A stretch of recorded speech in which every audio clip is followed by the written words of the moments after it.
Microbes can use as little as about 1/3 of their energy for growth or as much as 2/3. And we don't know why we have this range. And my lab has been trying to determine why this range exists. And then we can pinpoint that. We can make microbes grow more efficiently. We can have more protein delivered to the ruminant at lower cost.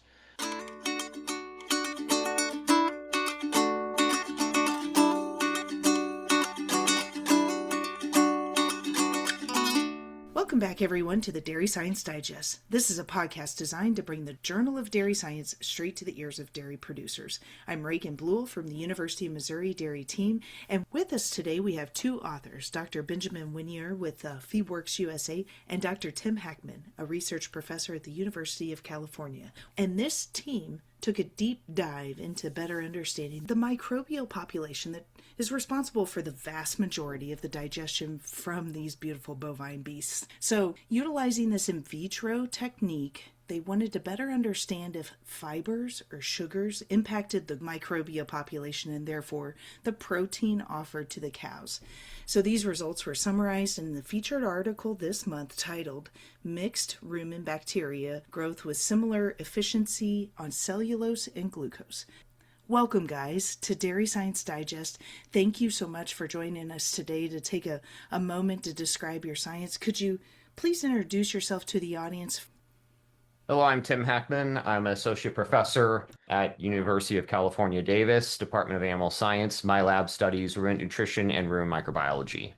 And I'm Benjamin Wenner, formerly with Ohio State University, where I was a teaching associate professor, and now I'm doing technical service for Feedworks USA. Very good. Amazing. So Tim is a previous lab mate of yours way back at Mizzou. I know how well studied you are, so this question might perhaps be the hardest one I ask all day. Could you please take a brief moment, like less than 2 minutes or so, to talk about key highlights of research projects that you've read through that you think has learned the most about ruminant nutrition and the rumen micro population over, say, the past 80 years? Okay, just a point of clarification, Reagan. You want me to, in 2 minutes, explain what? yes. So, like, 80 years? Yeah, exactly. Well, it was meant to be a bit of a joke because I know how well read you are. And yeah, it really, over the past 80 years, we still haven't figured out this black box, have we? Right? I mean, So you want me to go over like what the role of rumen microbes are and what the major knowns and unknowns are or something like that? Yeah, that sounds fabulous. You're on the clock, Tim. You're down to 90 seconds. All right. Yeah, so my lab studies the microbes from the ruminant because of how central they are in digestion of the cow. So microbes are responsible for breaking down feed, particularly the fibrous parts of feed in the rumen. And they have two major roles. One is to produce volatile fatty acids, which are absorbed by the animal for energy.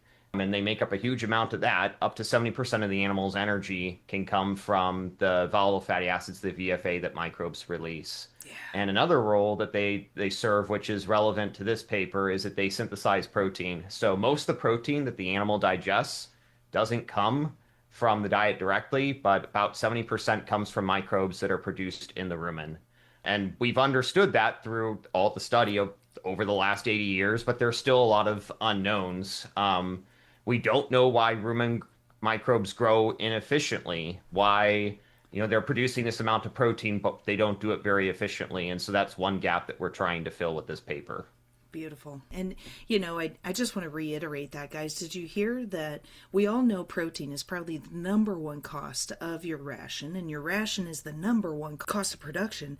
And he's telling you that 70% of that comes from the microbial population just flowing from the rumen for absorption. So what they're saying here is that they're trying to investigate a way to figure out how do we get these little bugs to grow better, more efficient, so that we can better fuel our animal. And that's what we're here to learn more about. And can you describe a little bit about the setup of an in vitro experiment? And for those of you that are new to listening to this podcast, you'll find that the featured article is actually linked at the bottom of the show notes. And there you can find on page 3 a beautiful color picture of your in vitro setup. So kind of talk us through what is an in vitro experiment and how did you structure this one? So we used an in vitro system. It is a way of studying digestion in the lab in a glass jar. And so what we have is a system designed by Ohio State. It consists of 8 glass jars that we fill with rumen fluid. And we can treat these just like a cow. We can feed it like a cow. We have to keep it heated like a cow. And by maintaining these conditions, very controlled conditions, we can study digestion in great detail. In this particular case, we wanted to measure the amount of bacteria that were growing in them and the efficiency with which we could do that. And that would not be possible with a cow, not in this level of detail and with these controlled conditions. I think one of the key features is because they're glass jars, you can actually measure true production, right? And you can capture a complete story of efficiency for net production rather than having absorption disappear through the rumen wall. One of the things to me that really stands out, so there's been this big push for more continuous culture research. At Ohio State, we probably set up 10 different labs. But the thing that's really unique about Tim's setup there at UC Davis, and it's probably worth trying to explain a bit, is that magnetic stir in that dosing syringe, because Yes. most of our continuous culture, we would like drop in some pelleted feed and we might have it's really more semi-continuous because we'll drop in and feed again in a few hours, et cetera. But in this specific case, they went to great lengths to adapt that setup for the continuous dosing of the cellulose or the glucose. Yeah, so let's talk a little bit about the different treatments because one was glucose derived, and we all know that bacteria grows really well in glucose, and that's where a lot of the historical Rumen nutrition projects are coming from. But we need to know about cellulose. But cellulose is really hard to study because it doesn't go into solution as well as the glucose does. So tell us about this syringe apparatus that you affixed to the fermenter.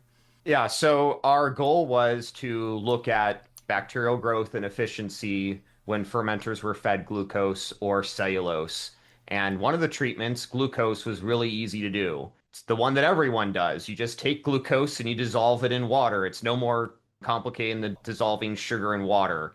And then you dose that solution into the fermenter. And you can do it at a very specific rate, which we did. Cellulose was much harder to do. So cellulose cannot dissolve in water. It is a particle. There's good reason for studying it. Most or a good part of the plant cell wall is made up of cellulose. So this represents a lot of the feed that the animals are eating. In order to dose it, we had to put it in a syringe and we had to magnetically stir that syringe to basically create a slurry. And then we push that slurry out with a syringe pump. Great idea. And we got to know about this, the cellulose side of things, or fiber. Let's really distill it down. You've got sugar and fiber, right? And while we feed both of those to cattle, the vast majority of her diet's going to be in that fibrous component side of things. And we know from previous work that there's different carbohydrates fuel the rumen differently and creates different microbial population.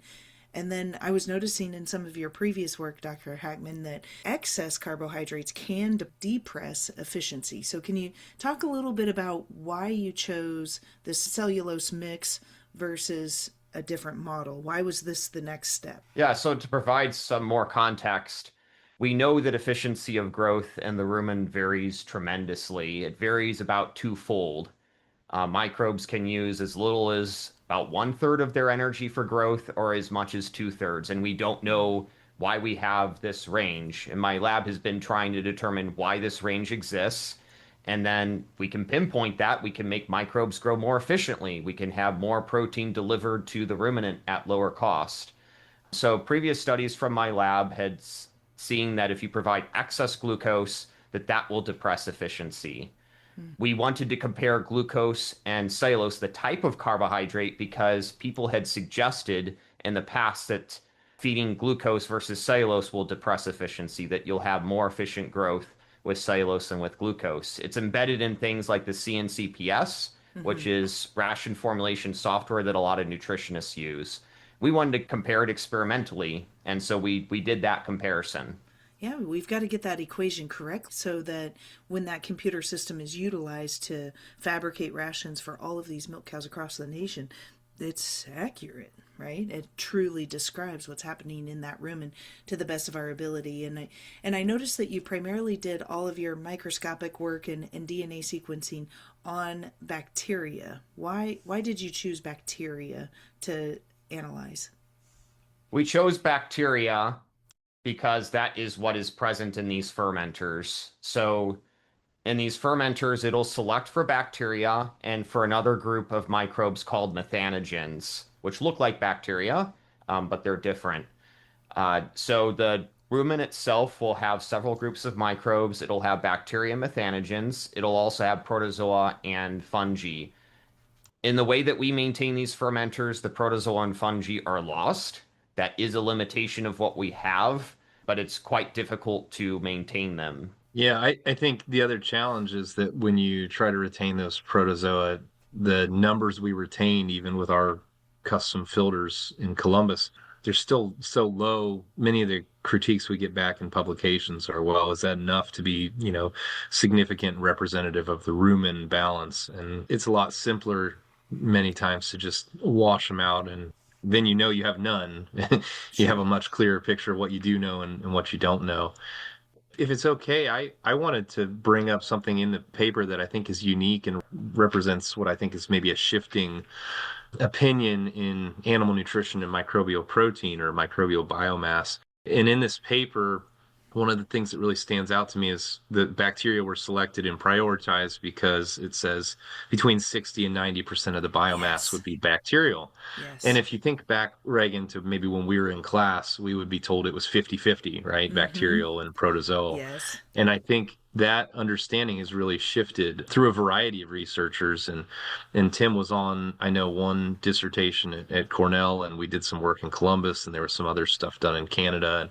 And I don't know if Tim wants to elaborate on that at all, but I think we really overestimated for a long time protozoal biomass. Uh-huh. And the reality is that it probably contributes less total biomass to the, downstream digestive tract than we thought 30 years ago. That was the exact sentence that I was trying to tease out of the paper by the question, because I think that is a shift in old school thought process that I was taught so long ago. And so thank you for bringing that up. Tim, did you want to expand on that? Yes. So, yeah, historically, people had said that protozoa make up about 50% of the biomass in the rumen. A lot less would make it to the small intestine where they would be digested. Some people would say close to zero would flow to the small intestine. Our more recent understanding is that they make up less in the rumen, but they also make up more in the small intestine than what we thought. So in the paper, we say 60 to 90%. That Mm-hmm. is a range that sit comfortably with the reviewers, even though they objected to it at first. And in the small intestine, it's probably about the same too. So Mm-hmm. protozoa, they're less abundant than the bacteria. Their contribution is still there. Mm-hmm. I, on a mass basis, it's just a little less than what people originally thought. Good deal. And so I think what maybe many listeners might not understand is that to be an effective ruminant nutritionist, you really kind of got to be a biochemist also. And so understanding the biological pathways and how these tiny tweaks to one lever will make major changes to another. And so I was reading through the results and it found that elevated levels of acetate and butyrate were in the glucose model. And then when you shifted over to the cellulose fed jars, you found a slightly higher acetate propionate ratios. And so could you talk through this picture of fermentation and what does that actually mean to boots on the ground dairymen as far as what shifts would they see in their cow herd when you have these different levels in the rumen? If I can start, I think one of the challenging things, of course, is we have to step back and be realistic that the lab they're trying to build an understanding from the ground up, right? Brick by brick. we don't probably see any fiber sources in reality that are pure cellulose, right? Right. We have a lot of cellulose that's going to be cross-linked with hemicellulose, with some pectin filling and some lignin tied in there that's going to Complicate change. things. Absolutely. And so we probably don't expect the same efficiency between glucose and fiber as we do between glucose and pure cellulose, right? I see. And so then it's a matter of opening up that cellulose. So the way I thought about it when I first looked at this, Reagan, and I think about going out and feeding cows, the way I would interpret it on the ground is the more I can open up the fiber, the more digestible that fiber is, and the inside of that fiber is open to microbial fermentation, the more likely that fiber fermentation will have similar efficiency and yield of microbial protein to my glucose sources, Mm-hmm. right? And then you can take that context and then look at the VFA and fermentation profile and start to ask yourself about bacterial specific responses to the substrate that drive maybe higher or lower propionate or some of your branch chains. Very good. Yeah, I think the main message of the paper is that if we have cellulose that is digested quickly, then it can support microbial growth almost as well as glucose. The other details in the paper are more for support. So we see a difference in the fermentation of these two sources, but I would emphasize that the microbial growth is probably the most important thing for producers. And so, kind of breaking down what you were saying, Ben, a little bit, when you talk about cellulose, hemicellulose, and lignin, really, I like to use the analogy sometimes when I'm teaching that we have the studs of the wall, the drywall, and then you've got the squishy couch in the inside.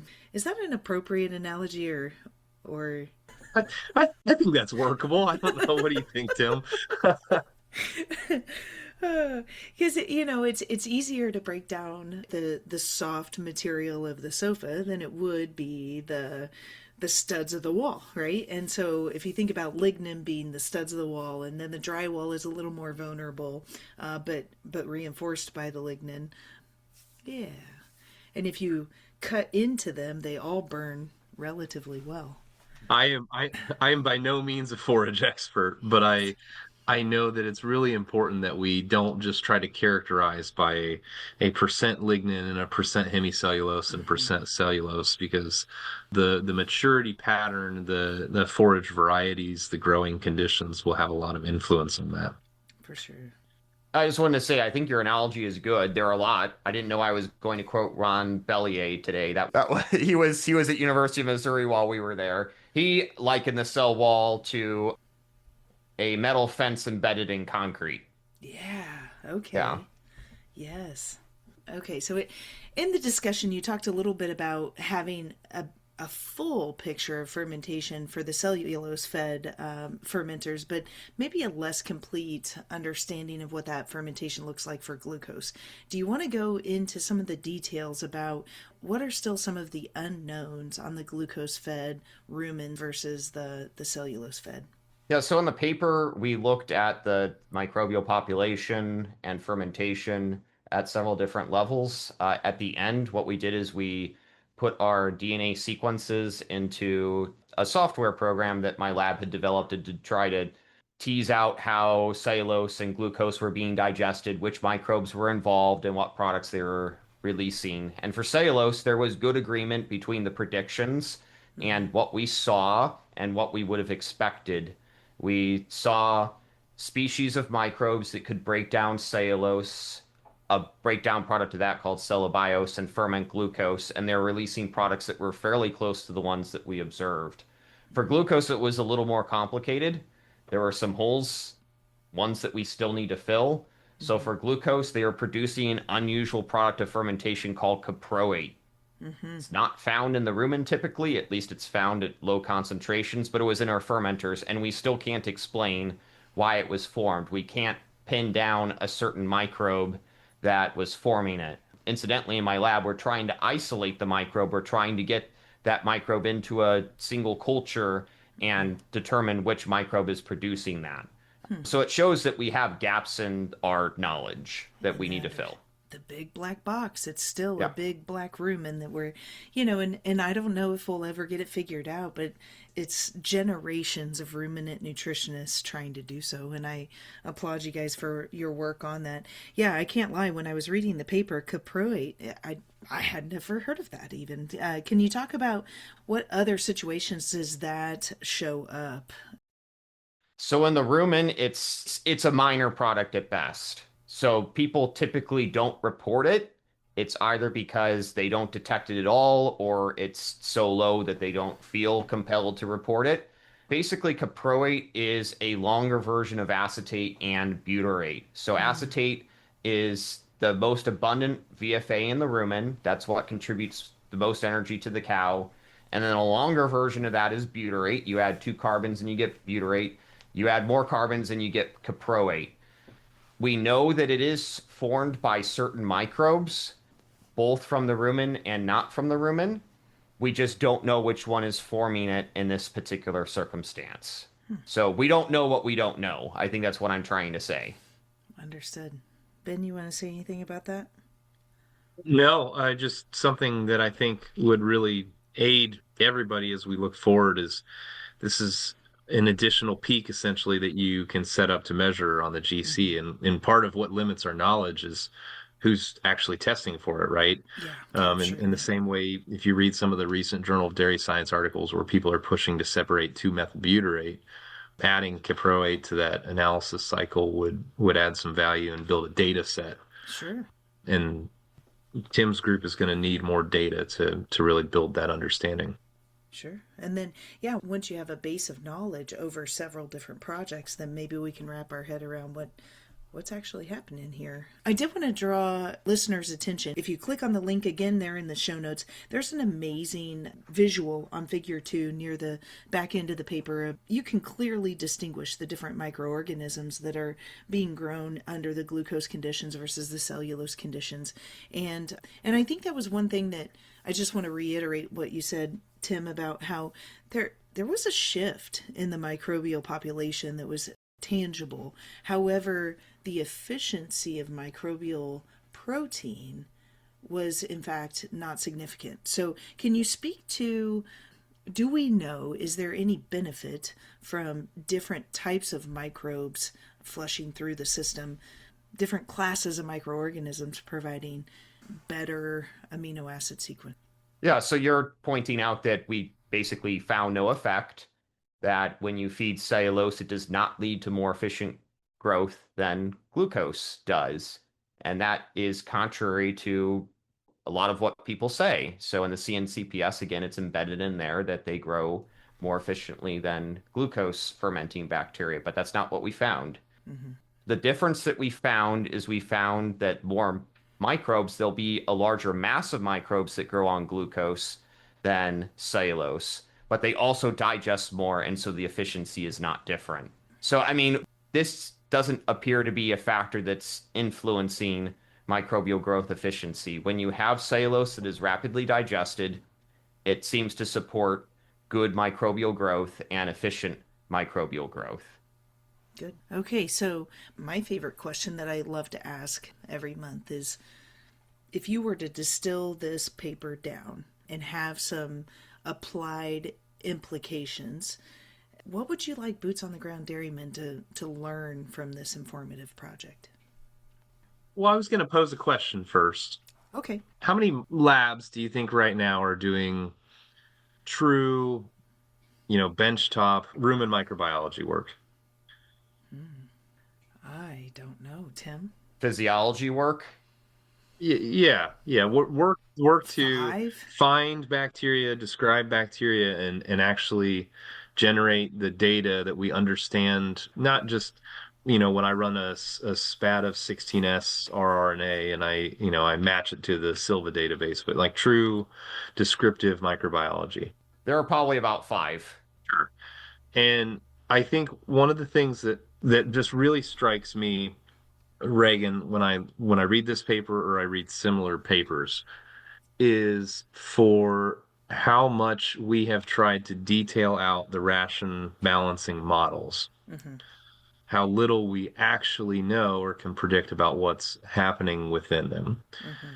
Even if you went to look at only the protozoal population and you tried to describe, if you tried to pick 15 cows and describe which protozoa you would recover from each one, you'd probably be wrong, right? Mm-hmm. And so I think is leaving the university and sitting in the industry side, and we talk a lot about budgets and research projects and what we're doing next. I think one of the things that I continue to try to encourage my peers in the industry to think about is if we want to feed the more efficient animals of the future, and I don't think it's the genetics that are holding us back, Mm-hmm. then how much money do we need to invest into labs to support this work and to train the people who can do the work? That's And right. so if I was going to pick one takeaway right off the bat, look at how detailed of information we can get from what I think is a really sufficient model and excellent people with a sufficient model.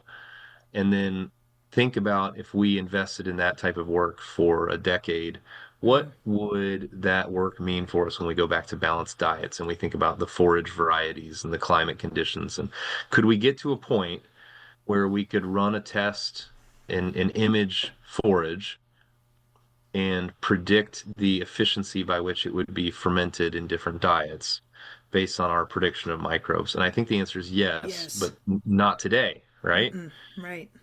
And if I want to be a better nutritionist, I need to know what something will do before I put it in the animal. Mm-hmm. And I think this paper is just scratching the surface to say, hey, life is not as simple as do I put in more sugar or more cornstarch Yeah. or more alfalfa or, more orchard grass, right? It's not linear. Mm-mm. Correct. Yeah. Mm-hmm. And so I think the other half of that always really sinks into me when I read a paper like this is everybody asks me if I'm a nutritionist, am I worried about losing my job to artificial intelligence? Mm. And as long as nutrition remains an art, Mm-hmm. which it Right. truly is, Mm-hmm. because it's a nonlinear response, I don't think I'm at risk of being replaced by a computer in the near future. A computer can punch the keys if it was really just as simple as 20 grams of glucose and 30 grams of cellulose. But we're much more complex than that. And we need papers like this to build the structure, the building blocks, so we can Right. make that next big advancement in the industry.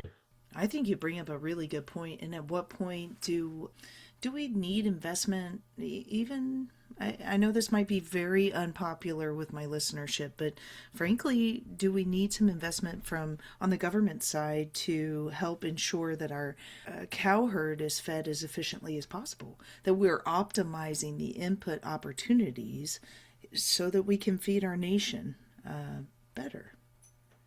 Yeah, and I think there's just tremendous opportunity. And you talked earlier about milk protein, right? So if you take this back to milk protein, the milk market does not look very upbeat for 2026, right, Reagan? Correct. So I don't know what it looks like in Missouri, maybe, but No. not up here in the Great Lakes. Yes. And and so we're going to be looking for ways to maximize what we can get from the diet without putting in our bypass proteins, without putting in, additional soybean meal or even making some shifts to distillers. And so you have to ask yourself, how much can I how much, if I focus on fiber digestibility, how much microbial protein could I get out of that priority for myself in a down milk market? Or And I think yeah, that's something or people need to said the think about. same way, like how much protein, expensive protein, can I remove? Right? I mean, it's Yeah. yeah, good, good. All right. Any last minute words of advice from you, Dr. Heckman? I was going to say, I think the takeaway here, or the way that this can benefit producers, is by improving ration formulation software. So it shows that what we have in ration formulation software is not correct and that we need to correct it. Mm-hmm. I wish it were as easy as saying, feed more molasses, feed more alfalfa, whatever. But as Benjamin said, it's not that simple. It's not as simple as replacing one ingredient with another. But this can be applied directly Mm-hmm. by improving ration formulation software by updating a parameter from 1992 that Mm-hmm. is plain wrong and Mm-hmm. putting Yep. in the measured value that is correct under these conditions. fantastic. Yes. And, we waited, what was it, 20 years to get the new edition of the NRC, but yet every year we add knowledge to that base of information. Yeah, and so thank you for the science that helps advance our industry forward to best understand how to do day to day right. So Tim and Ben, this has been a great discussion, and I thank you so much for your time and your willingness to share this deep dive into rumen fermentation. I know that this will help dairy producers better visualize what's actually happening in that black box when they make those ration changes. And listeners, I applaud you for taking time out of your day to listen, to really truly deepen your knowledge of ruminant nutrition, recognizing that feed is so expensive and it's such a large percentage of the cost of production. So it's important for you to educate yourself on this topic. I've really enjoyed this discussion. I'm eager to watch the research continue to better classify what is actually happening in the rumen that I like to call the black box. So I've learned a lot, and this has been the January edition of the Dairy Science Digest, which is a monthly podcast project designed to bring the Journal of Dairy Science straight to the ears of producers. So it's sound science that you can base your management decisions around, provided to you by your University of Missouri Dairy team. So please be sure to like, share, and subscribe to get future editions straight to your cell phone. This is Reagan Bluell with the Dairy Science Digest, and I hope you have a great